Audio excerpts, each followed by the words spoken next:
우리 인사합니다. 할렐루야 샬롬 하고 인사합니다. 할렐루야 샬롬 샬롬 샬롬 샬롬 샬롬. 하나님 사랑합니다. 여러분 주 안에서 사랑합니다. 오늘 사도행전 27장 말씀, 이 본문 중심이 9절에서 26절입니다. 구원의 여망마저 없어졌더라, 이렇게 바울 사도가 10절에 고백하는 부분이 나타납니다. 이번 항해가 화물과 배만 아니라 우리 생명에도 타격과 많은 소리를 끼치리라. 그러다 보니까 우리는 정말 이제는 내 삶의 영광이 하나도 없다라고 고백을 하는 그런 내용입니다. 우리 전체 한번 살펴보죠. 마침내 바울은 이달리아로 향하게 되죠. 이달리아라고 이렇게 증가하고 있습니다. 바울의 로마 여행에 대해서 17장과 28절에는 집중적으로 말씀을 하죠. 금식하는 절기에 대해서 나옵니다. 보면 9절에 보면 금식하는 절기, 여러 날에 걸려 금식하는 절기가 이미 지났으므로 이렇게 나오죠. 이스라엘 백성은 1년에 한 번 전 국민의 죄를 사함받기 위해서 7월 10일을 속죄일로 지켰습니다. 레위기 16장에 나타납니다. 이날에는 대제사장은 자기와 그 가족과 지성소와 성막과 회당과 번제당과 백성을 위하여 속죄의식을 행하였고, 본토인뿐 아니라 우고하는 개까지 아무 일도 하지 않고 스스로 자신을 괴롭게 하여 금식을 합니다. 그래서 이날을 안식일 중에 안식일, 레위기 16장 31절에는 그렇게 증거합니다. 또는 혹은 휴일 안식일이다, 레위기 23장 32절에 이렇게 이름을 하죠. 이는 이스라엘 백성이 영원히 지킬 규례가 되었습니다. 번절에 금식하는 절기는 바로 이 속죄일을 뜻한다는 것을 우리가 알고 갑니다.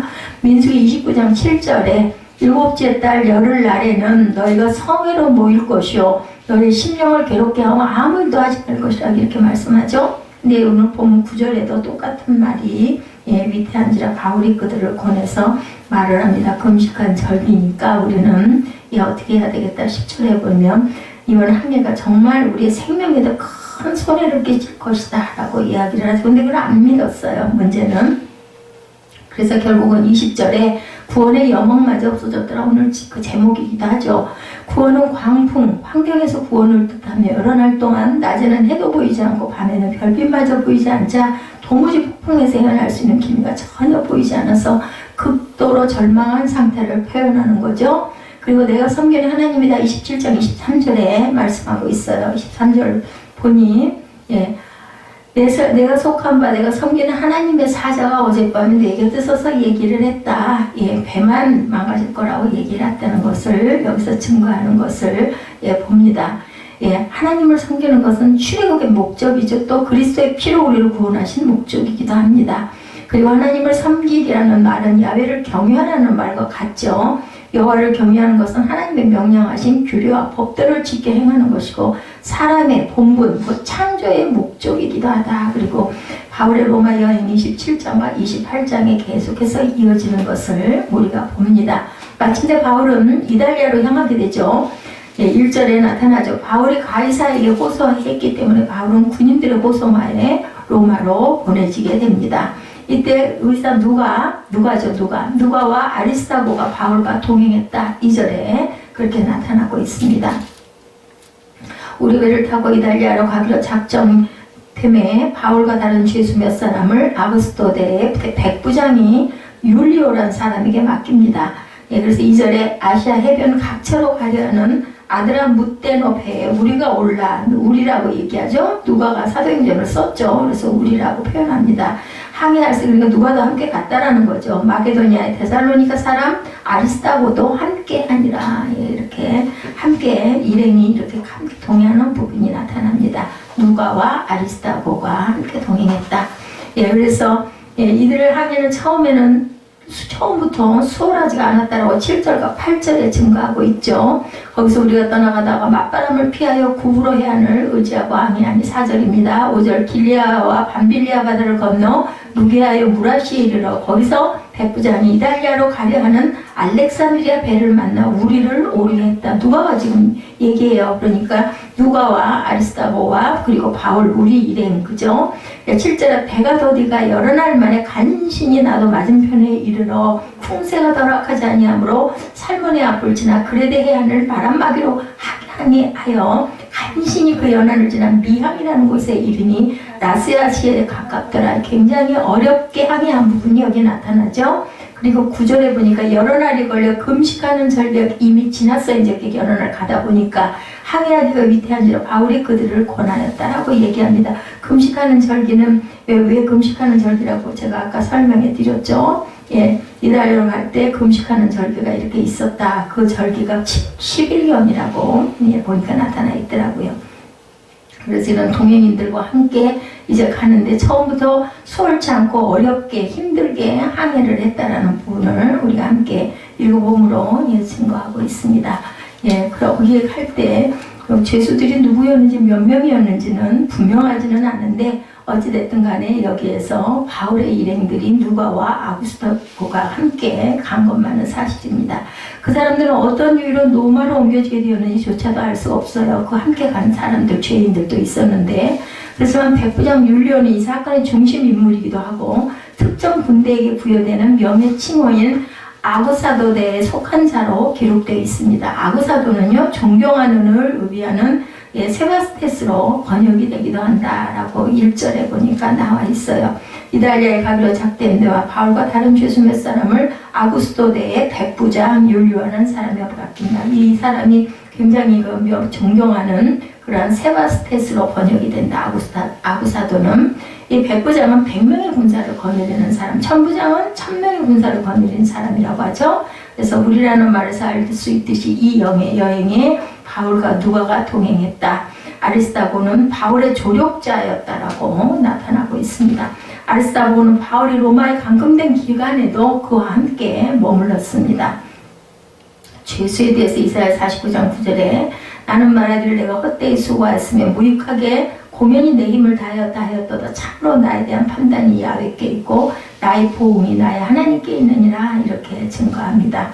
그리고 이사야 65장 23절에도 그들의 수고가 헛되지 않겠다. 그들이 생산한 것이 재난을 당하지 아니하리니 그들은 야훼 복된 자의 자손이요 그들의 후손도 그들과 같을 것임이라고 증거합니다. 아리스타고에 대해서 사도행전 19장 29절에 온 시내가 요란하여 바울과 같이 다니는 마게도냐 사람 가이오와 아리스타고를 붙들어 일제히 연극장으로 달려 들어갔다. 예, 이렇게 증거돼서 여기 아리스타고가 등장을 합니다. 사도행전 16장 38절에도 부하들이 이 말을 상관들에게 보고하니 그들이 로마 사람이라는 말을 듣고 두려워하였다라고 증거하기도 합니다. 미항에 도착한 그런 그 증거가 8절에 나타나죠. 간신히 그 연안을 지나 미항이라는 곳에 이르니 라스야시에서 가깝다. 그 배의 취항지인 아드람무테노는 소아시아 동북부에 있는 드로아의 동남쪽에 위치하고 있었는데 그 배는 폭풍이는 겨울 항해철이 접어들기 전에 이 취항지를 향해서 항해를 계속하고 있었고 바울은 가이사라를 떠나 첫 기항지인 시돈에 도착했을 때 그곳에 친구들이 기다리고 있었다고 합니다. 또한 백부장의 친절은 다른 백부장의 친절만큼이나 잊지 못할 고마운 것들이었고 바울 일행은 지중해 동부에서 서부로 항해하는데 매우 큰 어려움을 겪었습니다. 바울을 태운 배는 바람을 거슬러서 항해를 했기 때문에 더욱 어려웠다. 소아시아 남부 해안에 위치한 항구 도시 알렉산드리아 배를 만나죠. 6절에 보면 이 배는요 276명을 태울 만큼 큰 곡물 운반선이었다고 합니다.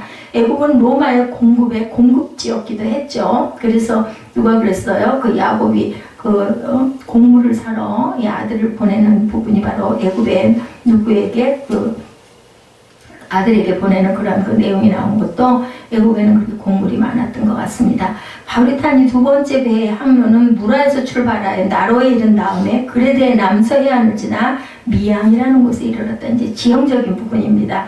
바울의 친구들에 대해서 사도행전 24장 23절에 백부장에게 명하여 바울을 지키되 자유를 주고 그의 친구들이 그를 돌봐주는 것을 금하지 말라. 아리스타고가 보면 이렇게 감금되어 있는 기간에도 거기 함께 머물렀다라고 말하고 있는 게 바로 그 친구 중에 이 사람도 함께 있었을 것 같아요.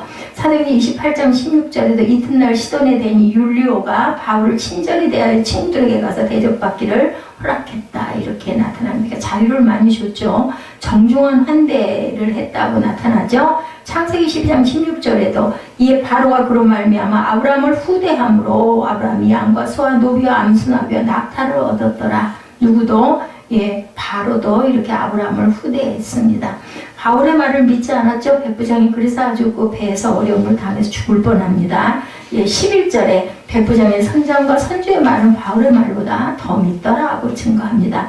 9월 중순 이후로 지중해를 항해하는 것은 굉장히 어려웠고 11월 중순 이후로는 거의 불가능했어요. 항해를 할 수가 없었어요. 누가는 그때의 계절을 금식일, 대속죄일이 지났다는 말로 표현함으로 인하여 그 해의 속죄일은 10월 5일이었다라고 증거되어 있습니다. 이때는 강한 북소풍 때문에 항해하기가 굉장히 곤란하다고 합니다. 그러나 그들은 그레데 섬의 남쪽 해안을 따라 행선했던 까닭에 바람의 피해는 입지 않았고 배가 이 해안의 미양이라는 항구에 도착한 뒤 선상회의가 열려 이곳에서 겨울을 나느냐 서쪽으로 떨어진 베닉스에서 나느냐 문제를 서로 논의했죠. 바울도 여행 경험이 많은 사람으로 자문 역할을 했으나 미양에 그대로 남아있자는 그의 의견은 베닉스에 가자는 의견에 밀려서 거부가 됩니다. 그래서 유럽을 광풍으로 만나게 되죠. 금식에 대해서 민수기 29장 7절에 일곱째 달 열흘날에는 너희가 성회로 모일 곳이요 너희의 심령을 괴롭게 하며 아무 일도 하지 말라. 속죄일에는 이렇게 금식하고 마음을 편치 않게 이렇게 해서 아무 일도 하지 말고 그 속죄를 금식함으로 인해서 속죄라는 거죠. 레위기 23장 27절에도 일곱째 달 열흘날은 속죄일이다. 너희는 성회를 열고 스스로 괴롭게 하며 야훼께 화제를 드려라 라고 얘기합니다. 그래서 그날에는 어떤 일도 하지 말 것은 너희를 위하여 너희 하나님 야훼 앞에 속죄할 속죄일이 되었기 때문에 어떤 일도 하지 말고 금식을 하라는 거죠. 유라굴라 태풍에 대해서 14절에 광풍을 만났다라고 나타납니다. 바울의 불일한 예감이 그대로 들어맞습니다. 그의 동네 여행자들은 그들이 그 미항을 떠날 때 잠깐 동안 불었던 순한 남풍에 그만 속아버려가지고 출항을 했죠. 근데 얼마 가지 않아서 그레데 섬 중심에 있는 이데산으로부터 갑자기 불어닥친 유라굴라 광풍 때문에 배는 전기 항로를 이탈해 버립니다. 그들은 그레데 섬의 남쪽에 있는 가우다라는 작은 섬에 이르러 그 배를 바람막이로 해서 짧은 순간에 배 위로 돛없는 작은 배 거루를 끌어올리고 선체를 둘러감죠. 만일 연장을 내리고 배의 방향을 서북서 방향으로 고정시키므로 항로를 제대로 잡지 못했다면 광풍에 밀려 리비아 해안의 모래수렁 스르디스로 떠내려갔을 것인데 거기에서 많은 짐들을 막 버리죠. 15절에서 20절에 보면 그런 내용이 나타납니다. 광풍에 대해서 마가복음 4장 37절에도 큰 광풍이 일어나면 물결이 배에 부딪혀 들어와 배에 물이 가득 차게 되죠. 그래서 예수님께서 주무시고 계시는 그 광풍을 여기서도 얘기합니다. 주목할 만한 배에 대해서 창세기 7장 17절에 홍수가 땅에 40일 동안 계속된지라 물이 많아져 방주가 땅에서 떠올랐다. 배에 대한 이야기가 창세기 7장에 기록되어 있습니다. 그래서 결국은 20절에 보니까 구원의 여망마저 없더라 하고 고백하죠. 배에 탄 모든 사람은 풍랑으로 인해서 힘겨운 싸움을 계속해야 했습니다. 가능한 배를 가볍게 해야 하기 때문에 먼저 곡물들을 바다에 버리고 식량이죠. 또 움직이기 쉬운 짐과 모든 여분의 기구도 다 버렸어요. 가볍게 해야 되니까. 여러 날 동안을 폭풍과 낮에는 해를 밤에는 별을 가려서 방향을 잡아 항해하는 것은 불가능했고 시간이 가면 갈수록 살 수 있다는 구원의 여망마저 없어졌다. 20절에 그렇게 고백합니다. 짐을 바다에 버리는 요나서 1장 5절에도 나타나죠. 사공들이 두려워하여 각각 자기의 신을 부르며 또 배를 가볍게 하려고 그 가운데 물건들을 바다에 던지니라. 그러나 요나는 배 1층에 내려가 누워 깊이 잠이 듭니다. 근데 그들이 제비를 뽑았더니 요나를 가리켜서 결국 요나가 바다에 던짐을 받죠. 여기도 그때 그렇게 풍랑으로 인해서 고통받는 그런 내용이 나타납니다. 소망이 없는 절망에 대해서 예레미야 2장 25절에 내가 또 말하기를 내 발을 제어하여 벗은 발이 되게 하지 말며 목을 가라게 하지 말라 하였으나 오직 너는 말하기를 아니라 이는 헛된 말이라 내가 이방 신들을 사랑하였은즉 그를 따라가야 하도다. 이게 절망적인 이야기를 합니다.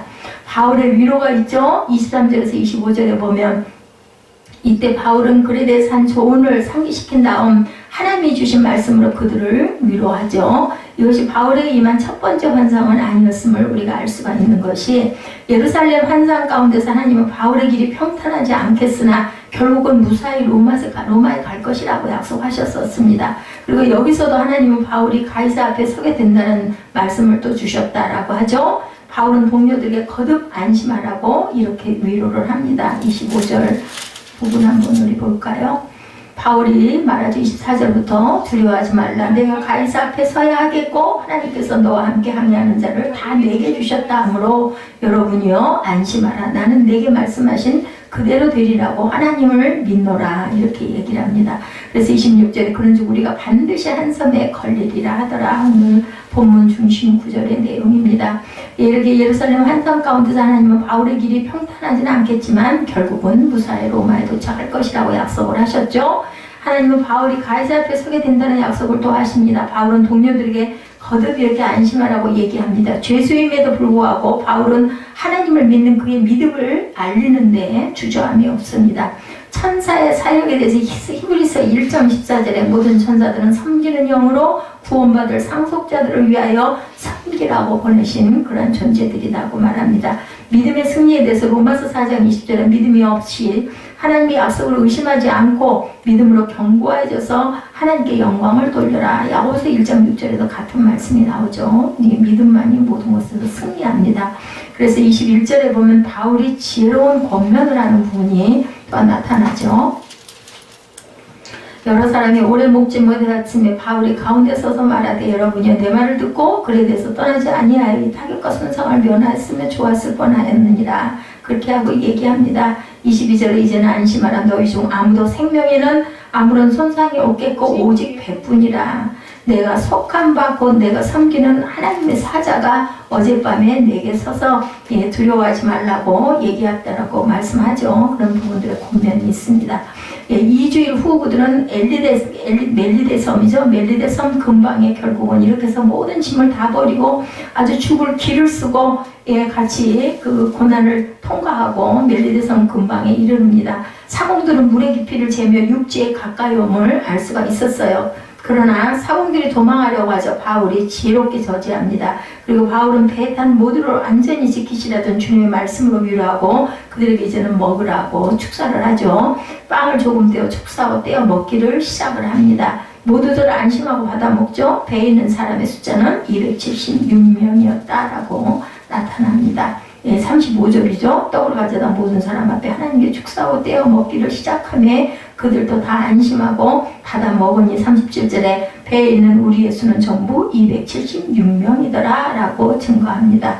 날이 새매 어느 땅인지 알지 못하나 경사진 해안으로 된 항만이 눈에 띄거늘 배를 거기에다 들여다 댈 수 있는가 의논한 후에 40절에 닻을 끊어 바다에 버리는 동시에 키를 풀어 늦추고 돛을 달고 바람에 맞춰 해안을 향하여 들어가다가 두 물이 합하여 흐르는 곳을 만나 배를 걸매 이 물은 부딪혀 움직일 수 없이 불고 고물은 큰 물결을 깨어져 가니 군인들은 죄수가 헤엄쳐 도망갈까요? 그들을 죽이는 것이 좋다 하였으나 43절에 백부장이 바울을 구원하려 하여 그들의 뜻을 막고 헤엄칠 줄 아는 사람을 명하여 물에 뛰어내려 먼저 육지에 나서게 하고 그 남은 사람은 널조가 고금 배 물건에 의지하여 나가게 하니 마침내 사람들이 다 상륙하여 구조되더라. 까뜩 잘못했으면 여기서 바울이 죽을 뻔했는데 백부장이 그래도 보호를 하죠. 그래서 무사히 도착하는 부분들이 나타납니다. 지혜로운 모사라에 대해서 잠언 11장 14절에 제가 이 부분의 은혜를 받았어요. 그래서 이걸 가지고 기도해야겠다 생각을 하죠. 지략이 없으면 백성이 망하여도 지략이 많으면 평안을 누리느니라. 하나님이 주시는 지혜로 우리가 살아야 되고 우리가 불안해하는 거는 사단이에요. 그죠? 근데 항상 그 사단에게 잡힘을 당합니다. 그래서 뭐가 잘 안 되거나 잘 모르겠거나 하면은 불안해지고 마음이 평안치가 못하죠. 그래서 지략이 많으면 우리는 평안을 누린다. 그래서 성경 말씀을 가지고 기도를 하는 게 가장 좋은 기도가 되겠다라는 그런 마음이 와서 오늘 제가 두서없이 시편을 많이 찾아왔습니다.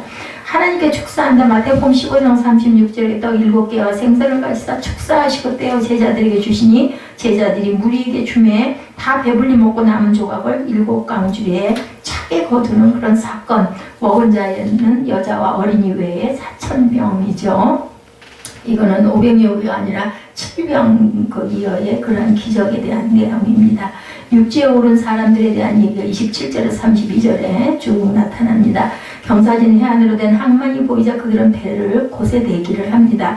닷을 끊어 바다에 버린 동시에 kit줄을 놓치고 돛을 달고 바람을 맞춰 해안을 향해 들어가죠. 그러나 배는 사공들이 미처 발려가지 못한 모래톱에 그만 부딪힙니다. 배의 이물은 모래에 부딪혀 움직일 수 없게 되고 고물은 큰 물결에 깨어집니다. 백부장의 배려로 목숨을 건진 죄수들 그리고 헤엄을 치며 배의 파편을 타고 모든 사람이 무사히 다행히 육지에 상륙하죠. 파선에 대해서 고린도후서 11장 25절에도 3번 태장을 맞고 1번 돌로 맞고 3번 파선하고 일주일 깊은 바다에서 누가 바울이 이렇게 지내는 고통을 받는 내용이 고린도후서 11장에 나타나죠. 구출의 약속에 대해서 디모데후서 4장 18절에도 주께서 나를 모든 악한 일에서 건져내시고 또 그의 천국에 들어가도록 구원하시리니 그에게 영광이 세세 무토록 있을지어다. 아멘. 이 부분도 바울의 고백입니다. 결론은 드디어 로마를 향해서 가게 되는 부분이죠. 가이사 앞에 서게 하시는 하나님의 계획은 이렇게 어려운 풍랑 속에서도 한치의 오차 없이 죽을 것 같았는데도 결국은 적국의 수장을 통해서도 보호를 받아가지고 바울이 끝까지 로마로 가게 되죠. 죽음의 위험을 지나게 되었지만 하나님이 말씀하시고 격려하심으로 바울로 하여금 주님의 뜻을 잡고 바라보도록 이끌어주시는 하나님. 시편 119편 65절에 주의 법을 사랑하는 자들에겐 큰 평안이 있으리니 그들에게 장애물이 없으리로다고 말씀합니다.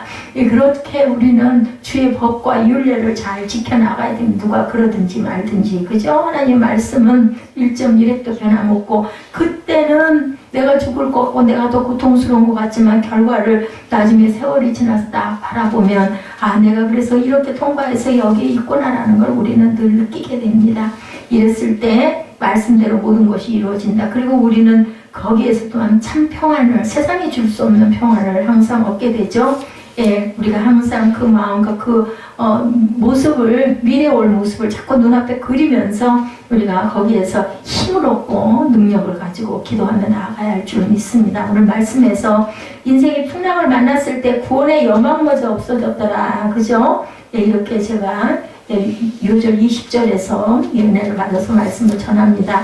이미 풍랑을 만나 하루하루 풍랑과 싸우면서 힘들게 우리가 살아가요. 이 지금 유랄라 광풍처럼 우리의 삶도 마찬가지입니다. 이런 풍랑에서 일어서게 해주시는 분은 하나님밖에 안 계신다. 질병의 풍랑이 되든 사업이나 물질이나 경제의 풍랑이 되었든 삶 속에 크고 작은 많은 풍랑들이 우리가 바다에 떠있지 않을 뿐이지만 땅에서도 이런 모든 풍랑은 항상 우리에게 다가옵니다. 그것을 해결해서 다시 고요하고 잔잔한 삶이 되어도록 은혜를 주시는 분이 하나님이라는 걸 우리가 굳게 믿고 가야 되는데 뜻하지 않은 풍랑이 우리에게 찾아올 때 굉장히 두렵고 그리고 당황하게 됩니다. 그 풍랑이 사람을 골라 찾아오는 것은 아니죠. 모든 사람에게 찾아올 수 있고 모든 지역에 그리고 또 예기치 못한 풍랑을 만나게 될 때가 얼마나 많은지 모릅니다. 오늘 본문의 말씀은 바울 사도가 죄수의 몸으로 로마로 호송되어 가고 있고 하나님의 섭리는 로마로 이 바울 사도가 복음을 들고 나아가게 한 것에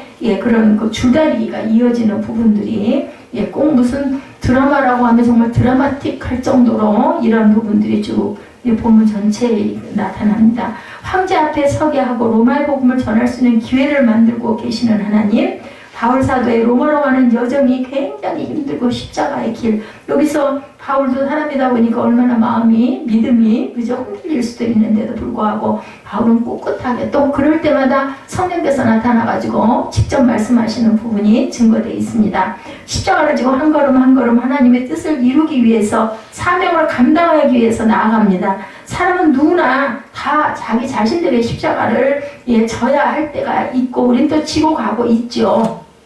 그래서 예수님도 말씀하셨죠. 자기의 십자가를 지고 내 뒤를 따르라고 말씀합니다. 어떤 자매가 어느 교회에서 예쁜 십자가 목걸이를 걸고 있어서 왜 십자가 목걸이를 목에 거셨어? 하고 물어봤다고 그랬더니 목사님이 어린 자매였던 것 같습니다. 그러니까 십자가가 예뻐서요 이렇게 대답을 하더라죠. 십자가가 예쁘죠. 목걸이들 요즘에 정말 십자가 목걸이 예쁘게 많이 나옵니다.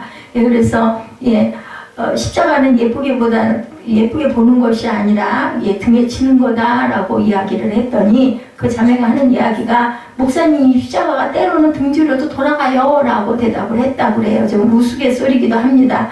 걸고 있다면 암에 고개가 흔들고 어떻게 하다 보면 우리가 등 뒤로 십자가가 돌아갈 수도 있죠. 어쨌든 우리 삶 속에서 져야 할 십자가가 있고 십자가를 지고 주님을 따르고 또 주님이 주시는 사명을 우리 감당하고 나아가야 될 부분의 몫이 있죠. 바울사도 이런 여정 가운데 알렉산드리아호라는 큰 배를 타고 로마로 가게 되었는데 가는 도중에 유라굴라라는 광풍을 만난 이야기입니다. 오늘 본 내용이 우리가 중간중간 읽었지만 그런 풍랑 가운데 어려움을 겪게 되었는데 우리가 어떻게 하면 이 풍랑을 잘 헤치고 풍랑이 왔을 때 당황하지 않고 우리가 살아갈 수 있을까? 또 풍랑을 만나게 되면 어쩔 수 없이 만났을 때 그 풍랑의 위기 가운데 어떻게 우리가 극복하고 갈 것인가 라고 하는 부분을 우리가 한번 함께 말씀을 묵상하면서 살펴보도록 합니다. 이제 그렇게 바울사도가 미안이라는 곳에서 배가 출발을 하려고 하는데 하나님께 기도하는 가운데 그 상황들에 대한 분별을 이야기하는 부분이 나오죠.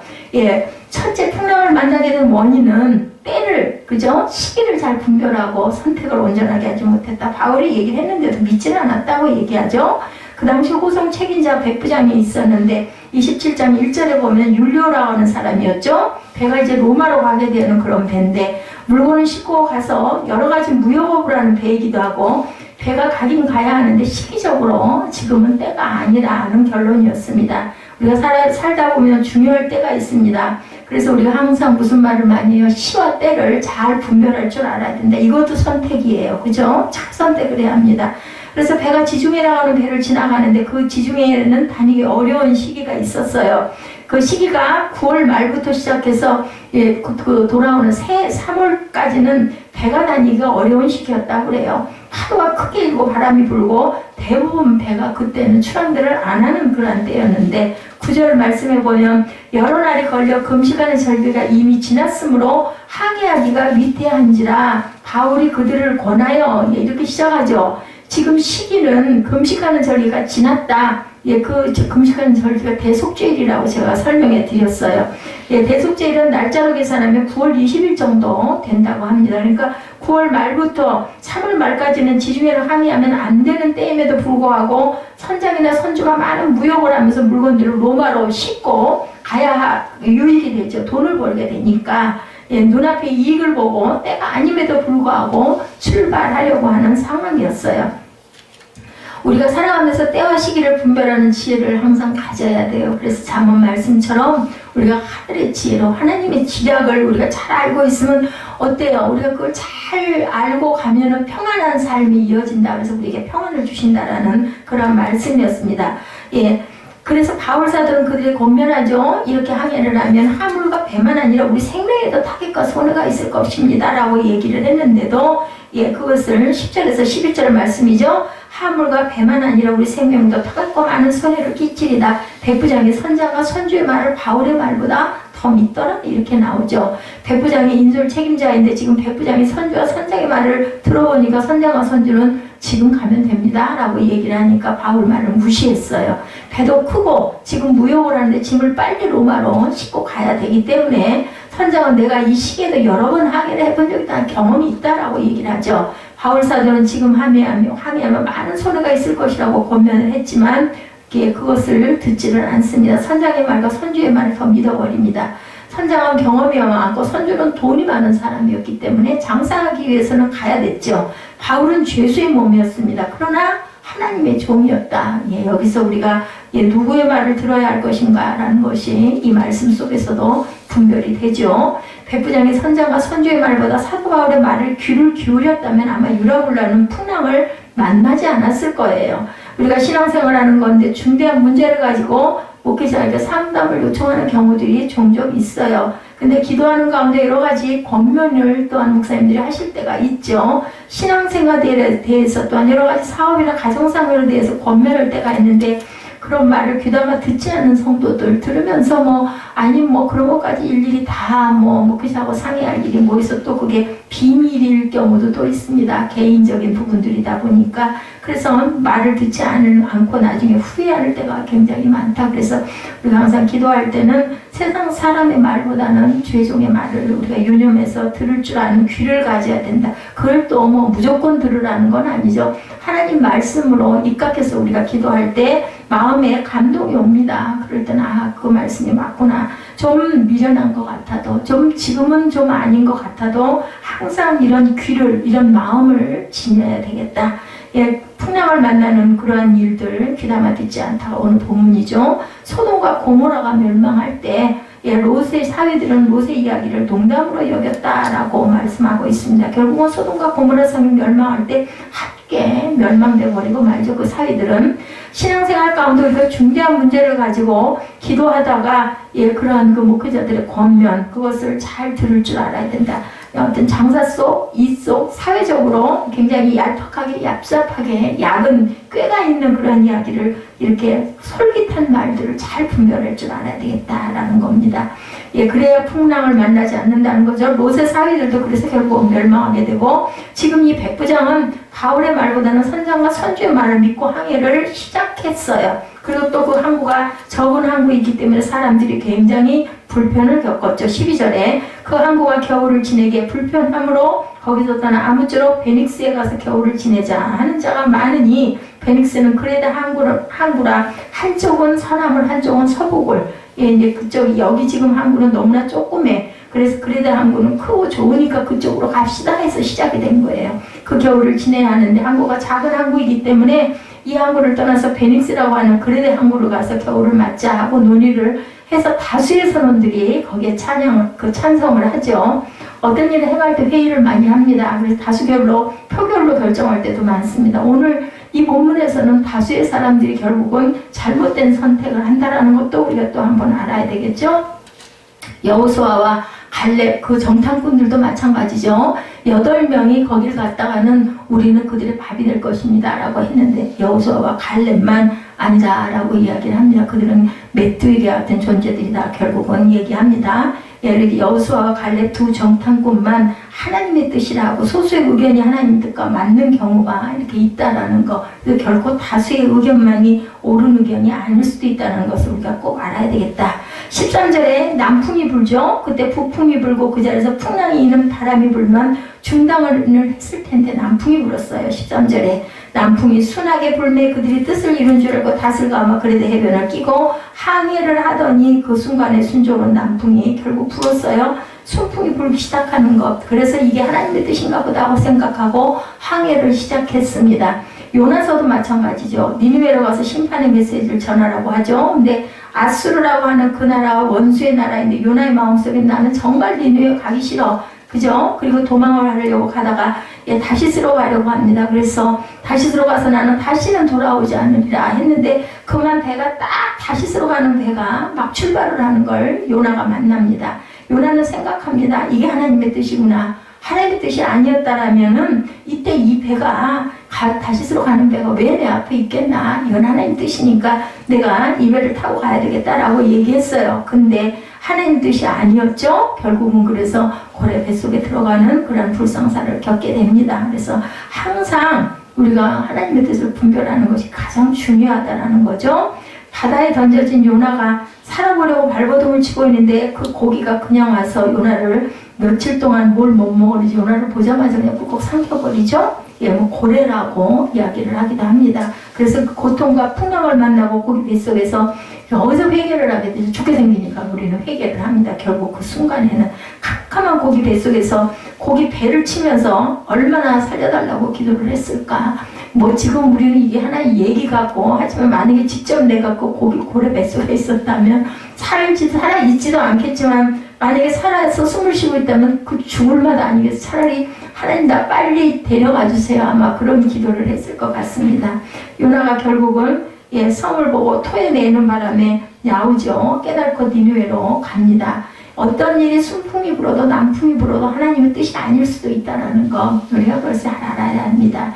이렇게 항해하기를 시작했는데 14절에 얼마 안 되어 섬 가운데로부터 유라굴라라는 광풍이 일어났다. 이렇게 해서 풍랑을 만나죠. 안 만날 수도 있었는데 선택을 잘못하고 시기와 때를, 그리고 주변의 사람들이 결국은 아니다 우리는 가야 된다 이해하기 때문에 결국은 그렇게 됩니다. 그럴 듯 했는데 결국은 풍랑에 끌려가죠.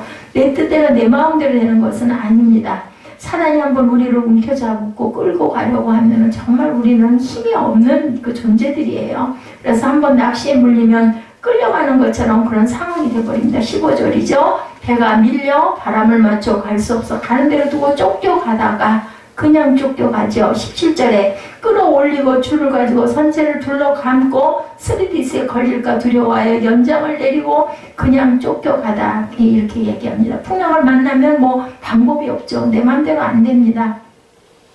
오늘날 세상이 무서운 풍랑들이 얼마나 많은지 미국의 뭐 허리케인이 굉장히 무섭다고 하죠. 그래서 한때 플로리다 주에 강타를 해서 600만 명이 넘는 강제 대피를 하고 그 가운데 지역들이 2천만 명이 넘는 사람이 허리케인 때문에 대피를 하는 아주 무서운 일들이 벌어지는 그러한 요즘의 그 세상입니다. 우리 해외에 많은 외신을 통해서 그 허리케인 이름이 뭐 뜻이 어마라는 뜻을 갖고 있대요. 어마어마하게 불어오니까 이름을 어마라고. 그것이 바로 허리케인이라고 한답니다. 근데 그게 한 번만 치면 끝이 아니라 다음 허리케인이 뒤따라 막 불어오는 거죠. 우리 인생에도 이런 모습들이 얼마든지 찾아온다라는 거죠.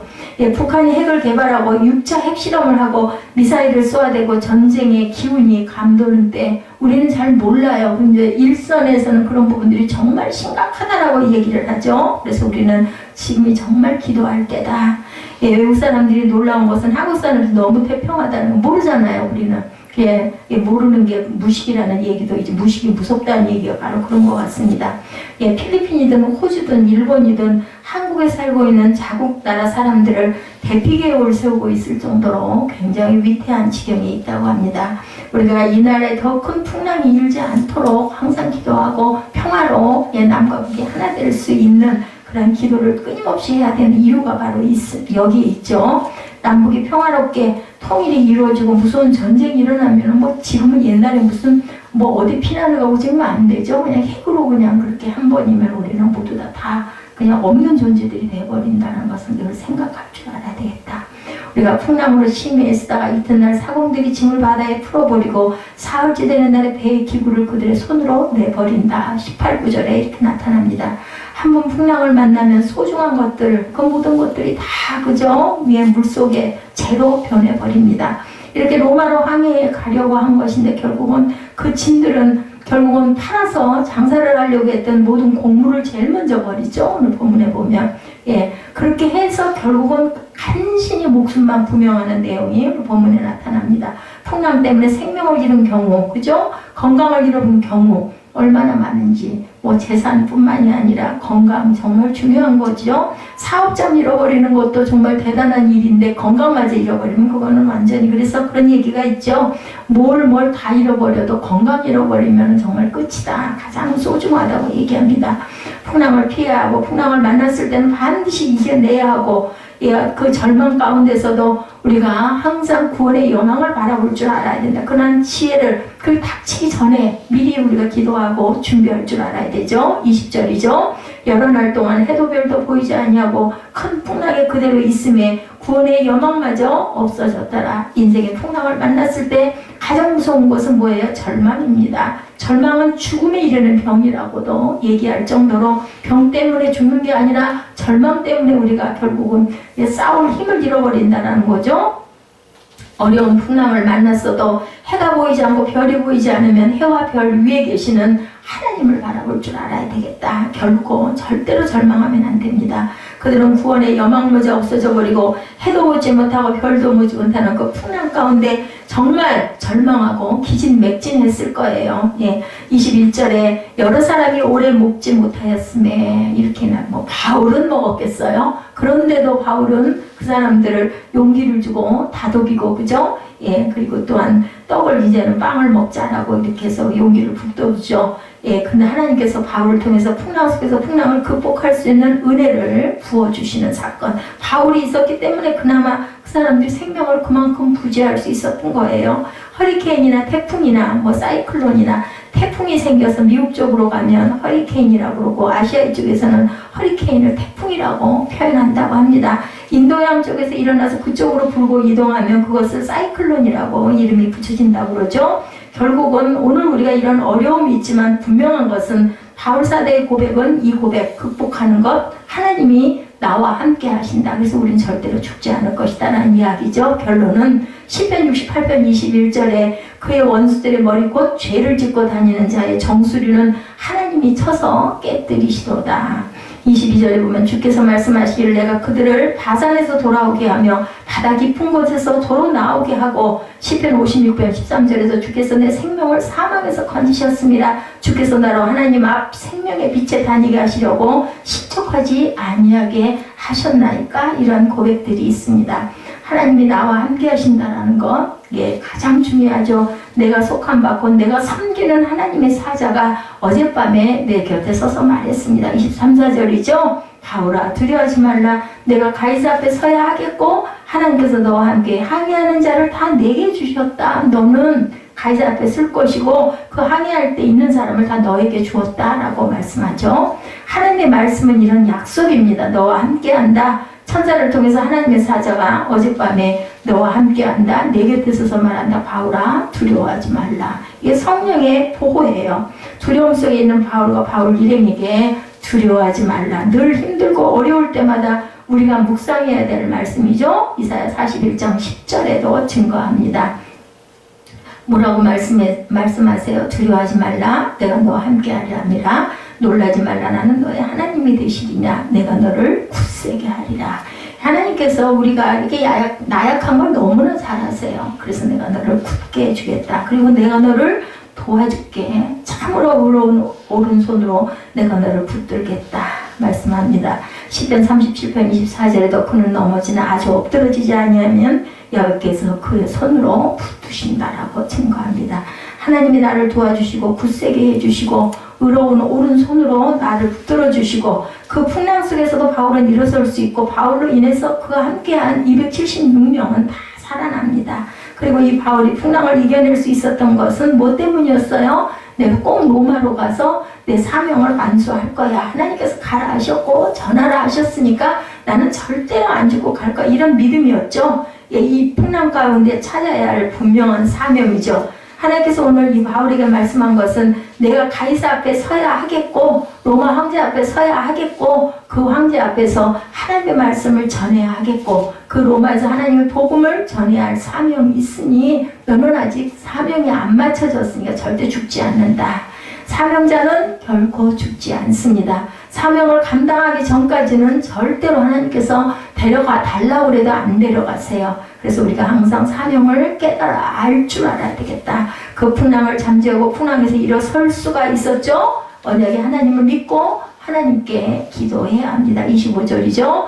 여러분이여 안심하라. 나는 내게 말씀하신 그대로 되리라고 하나님을 믿노라 라고 고백을 합니다.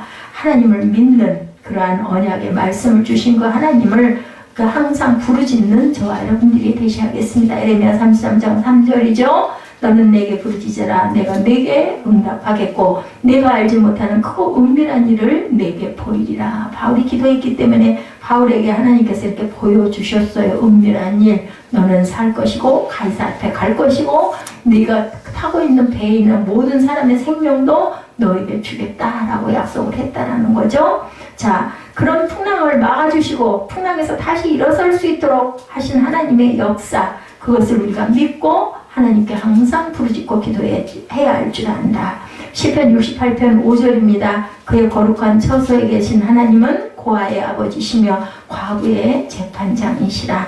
하나님의 고독한 자들은 가족과 함께 살게 하시고 갇힌 자들은 이끌어내서 형통하게 하시니라. 오직 거역하는 자들의 거처는 메마른 땅이로다. 시편 68편 6절 말씀입니다. 그 광풍 가운데 우리를 일으켜 주시고 그 풍랑을 막아주시고 풍랑을 만났을 때는 그 풍랑 속에서 절망하고 좌절하고 인생이 끝나는 것이 아니고 다시 일어서서 시작할 수 있도록 힘과 능력을 부어주신다라고 말씀하죠. 그래서 시편 150편 1절에 그 성소에서 하나님을 찬양하며 그의 권능의 궁창에서 그를 찬양할지어다. 왜냐하면 우리를 건져주셨잖아요. 그러니까 우리가 당연히 찬양합니다. 찬양해야 되겠죠? 68편 35절입니다.